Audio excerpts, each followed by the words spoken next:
Hello everyone, this is D K Kushwaha. Welcome to U E learners with D K. Lecture number ये 2 है। हमने lecture number 1 में व्यंजन के प्रकार में स्पर्शी व्यंजन को पढ़ा था। अगर हम एक बार रिकॉल कर लें तो एक बार देख लेते हैं। हम स्पर्शी व्यंजन को हमने पढ़ लिया था पूरा। मैंने बताया था आपको का से माँ तक आपका स्पर्शी व्यंजन है। अगर हम स्पर्शी व्यंजन को उसमें और तोड़ते हैं तो इसमें हम अनुनासिक मिल जाता है। हमें पंचम अक्षर होता है अंग, या, अड़ा, ना, मा। ये का वर्ग है, चा वर्ग है, टा वर्ग है, ता वर्ग है, ये पा वर्ग है। तो ये हमने देख लिया था, ये सारा कुछ पढ़ लिया था। आज हमें पढ़ना है अंत्यस्त व्यंजन पढ़ना है हमें। तो हम देख लेते हैं। स्पर्शी व्यंजन का से माँ तक 25 बताया था मैंने आपको, अनुनासिक पंचम अक्षर। अगर हम 25 में से 5 ये घटा देते हैं तो 20 बचते हैं। स्पर्शी संघर्षी व्यंजन में अगर हम 4 होते हैं, अगर उसको हम इसमें 20 में से माइनस करते हैं तो 16 बचते हैं। तो एक बार इसको देख लेते हैं। ये 4 स्पर्श संघर्षी में आ जाता है चा, छा, जा, झा। तो हमने यहाँ तक क्लियर कर लिया था। आज हमें पढ़ना था अंत्यस्त व्यंजन। तो इसको देख लेते हैं। पहले हमने पूरे ये व्यंजन लिख लिए का से लेकर के ज्ञा तक कर लिए। तो हमने का से लेकर के माँ तक इसको हमने पढ़ लिया था, ठीक है। का से माँ तक हमने पढ़ लिया था स्पर्शी व्यंजन। तो ये आपके हो जाएंगे, ये स्पर्शी व्यंजन हो गए आपके।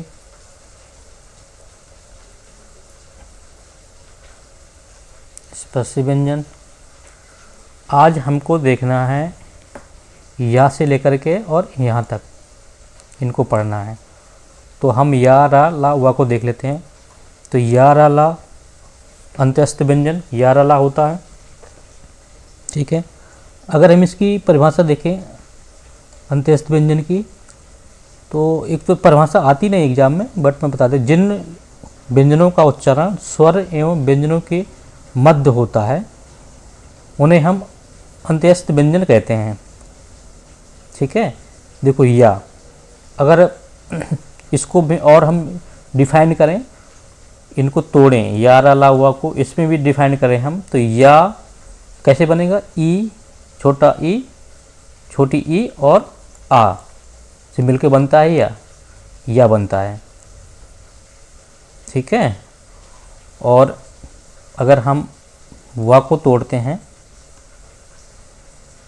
तो ये बनेगा छोटा ऊ और आ से। ये दोनों स्वर हैं, ठीक है। ये भी देखो स्वर है और ये भी स्वर है और ये भी स्वर है आपका और ये भी स्वर है।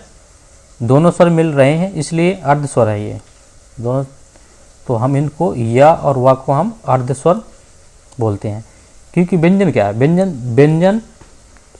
व्यंजन प्लस स्वर, ठीक है। व्यंजन क्या होता है? व्यंजन प्लस स्वर से मिलकर बनता है व्यंजन। जैसे का है तो का और आ, ये व्यंजन और ये स्वर हो गया। लेकिन यहाँ क्या हो रहा है? या को ये दोनों स्वर मिल रहे हैं, छोटा ई और आ मिल रहे हैं, तो इसलिए इसको अर्ध स्वर बोलते हैं। या, रा, ला, वा, ये तो अंत्यस्त हो गया। या, रा, ला, वा में या और वा को हम अर्ध स्वर कहते हैं। ये यहाँ तक क्लियर हो गया। अब इसको और देखें। देखो ये या और वा अर्ध स्वर हो गया और रा और ला बचा हमारा। इसको देख लेते हैं। पार्श्विक व्यंजन ला। पार्श्विक व्यंजन क्या होता है? जिन व्यंजनों में बोलने में जीभ उल्टी हो जाती है, यानी हवा किनारे भाग से निकलती है, उसे हम पार्श्विक व्यंजन कहते हैं। ला बोल के देखो, ला बोल के देखो तो हवा किनारे से निकलती है, तो ये ला को हम पार्श्विक व्यंजन बोलते हैं। और रा को लुंठित या प्रकंपित बोलते हैं। रा बोल के देखो, रा तो जीभ हमारी कंपन होती है, ठीक है। तो ये ला को पार्श्विक व्यंजन और रा को लुंठित व्यंजन बोलते हैं, ठीक है। या, रा, ला ये चारों कन्फर्म हो गए। या और वा अर्ध स्वर, रा लुंठित, ला पार्श्विक व्यंजन। यहाँ तक क्लियर हो गया। तो हमने देखा ये पढ़ लिया। अब हमें पढ़ना है ये सा, तीनों प्रकार का सा और हा। इसको अगर हम देखते हैं ये ऊष्म है, ऊष्म व्यंजन, इसी को हम संघर्षी व्यंजन भी बोलते हैं। तो हाँ, अगर हम सा को बोलें, सीटी वाला सा होता है, इसको बोलते हैं तो दांत के ऊपर जो मसूड़ा होता है, मसूड़े के ऊपर तालू, सा को कैसे बोलें? इसका बोलने का उच्चारण है स्थान है दांत के ऊपर आपका मसूड़ा, इसके ऊपर तालू होती है, तो ये तालू से बोला जाता है। सा, ये आपका दांत के ऊपर जो मसूड़ा होता है, मसूड़े के ऊपर तालू होता है, तालू के पीछे वाले भाग से ये बोला जाता है, ये वाला सा, सचोड़ वाला। और ये दंत वाला है, दांत सा बोल के देखो आप, तो मसूड़ा, दांत, मसूड़े, सा। तो और हा ये आपका है स्वरतंत्र कंपन से, इसको हम स्वरतंत्र कंपन। तो ऊष्म व्यंजन में आपका तीनों प्रकार का सा और हा आ जाएगा। अगर हम उच्चारण स्थान देखें तो सा को तलब बोलते हैं, तलब सा ये मूर्धन है, वे ये वत्सर्ग है, और ये हा स्वतंत्र कंपन है। तो हमने ऊष्म व्यंजन भी पढ़ लिया, या रला हुआ, या तालु, रा और ला आपका ये मसूड़े वत्स्य है, ये इसको हम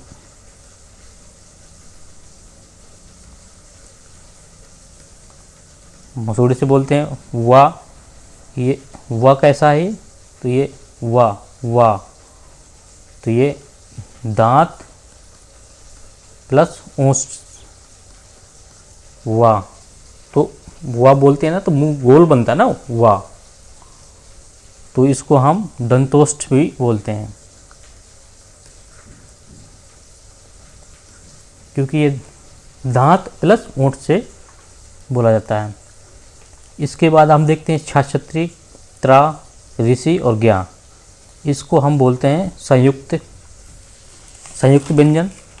संयुक्त व्यंजन क्या है? जब दो व्यंजनों से मिलकर, संयुक्त व्यंजन की अगर हम परिभाषा देखें तो दो व्यंजनों से मिलकर ये बनता है।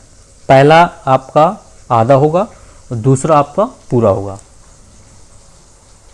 संयुक्त व्यंजन छा, त्रा, ऋषि और ज्ञा, ये संयुक्त व्यंजन में आता है। ये दो व्यंजनों से मिलकर बनेगा, पहला आपका आधा होगा और दूसरा आपका पूरा होगा। जैसे ये छत्री वाला है ना, तो आधा का और 67 कोड वाला से मिलकर ये छत्री बनेगा।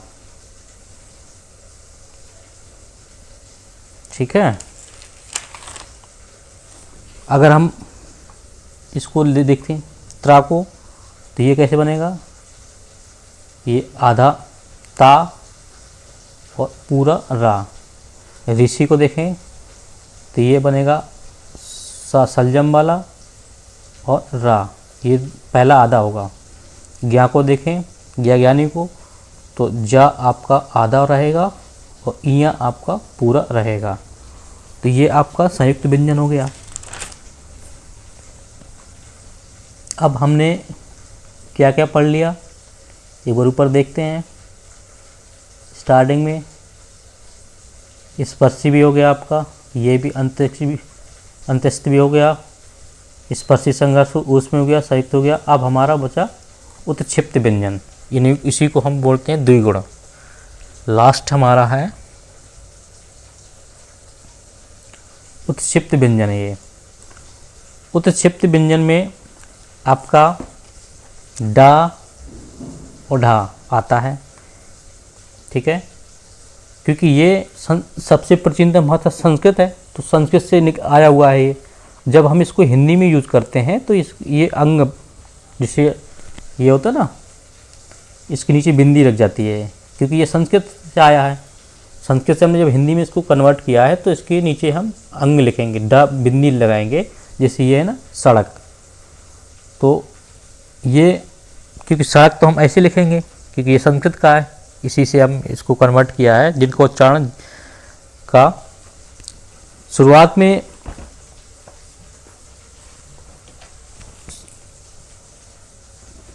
इनसे शब्दों की शुरुआत प्लस मध्य में आ सकते हैं। तो ये आपका है सड़क।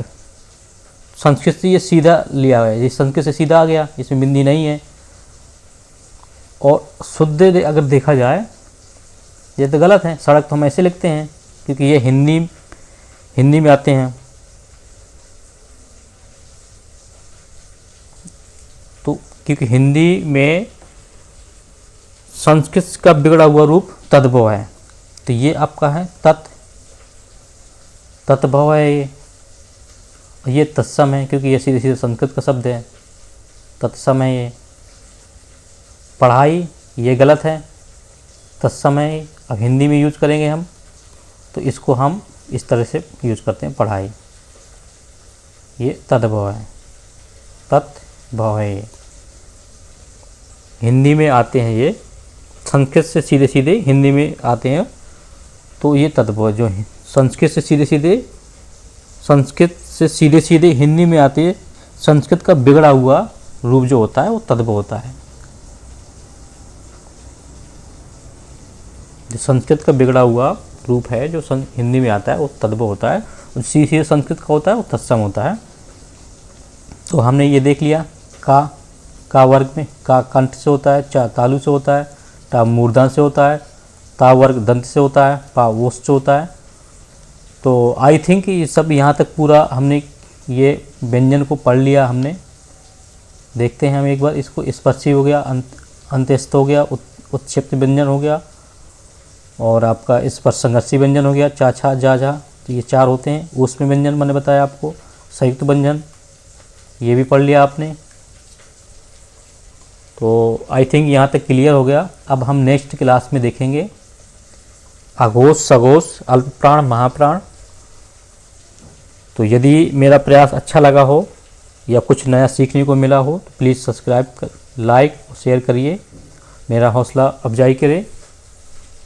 Please do subscribe, like and share my video because I need your help. So please keep support. Thanks for watching.